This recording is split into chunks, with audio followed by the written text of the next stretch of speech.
काही लोक म्हणतात व्हिडिओज वगैरे बनवणं हा काय फालतूपणा, काय मिळतं त्यातून? तर चला व्हिडिओ मध्ये पुढे सांगतो. तर राम राम मंडळी, मी तुमचा मित्र प्रद्युम्न पोकळे आणि स्वागत आहे तुमचं आपल्या एका नवीन मिनी व्लॉग मध्ये. मंडळी, आज सकाळी दररोजच्या सारखाच दूध विकायला निघालो होतो. समोर अचानक एक गाडी थांबली. त्या गाडीमध्ये शाळेत जाणारे काही मुलं मुली होते. ते सगळेजण माझे व्हिडिओ बघत होते. त्यांनी मला ओळखलं आणि मला भेटण्यासाठी थांबली. मंडळी बघा, मी चालवतो दूध घेऊन. या ठिकाणी शाळेमधले मुलं मला भेटलेले आहेत आणि हे सगळे आपले फॉलोअर्स आहेत, आपले रेग्युलर व्हिडिओ बघतील. आता त्यांच्यासाठी थोडा वेळ मला आपण वेळ देऊ शकतो. तुम्ही खूप छान व्हिडिओ बनवतात. हे बघा, आता हे ऑनेस्टली यांचे प्रामाणिक त्यांचे रिव्ह्यू आहेत आपल्या व्हिडिओ बद्दल. तुम्ही सगळ्यांनी काकांना फॉलो करा आणि काकांना काहीतरी मार्गदर्शन करा.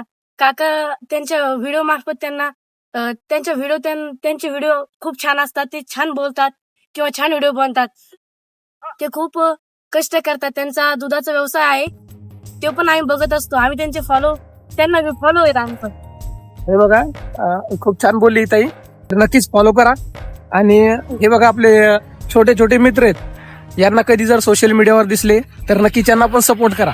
तर मंडळी, ज्या वेळेला मला अनोळखी लोक येऊन बोलतात, माझ्या व्हिडिओज मुळे मला ओळखतात, तो मोमेंट माझ्यासाठी अतिशय प्राऊड मोमेंट असतो. व्हिडिओज बनवायला मला भरपूर अडचणी यायला लागल्या, पण तरी सुद्धा मी प्रयत्न करील या कामामध्ये सातत्य ठेवण्याचं. त्यासाठी फक्त तुमचा सपोर्ट राहू द्या. धन्यवाद.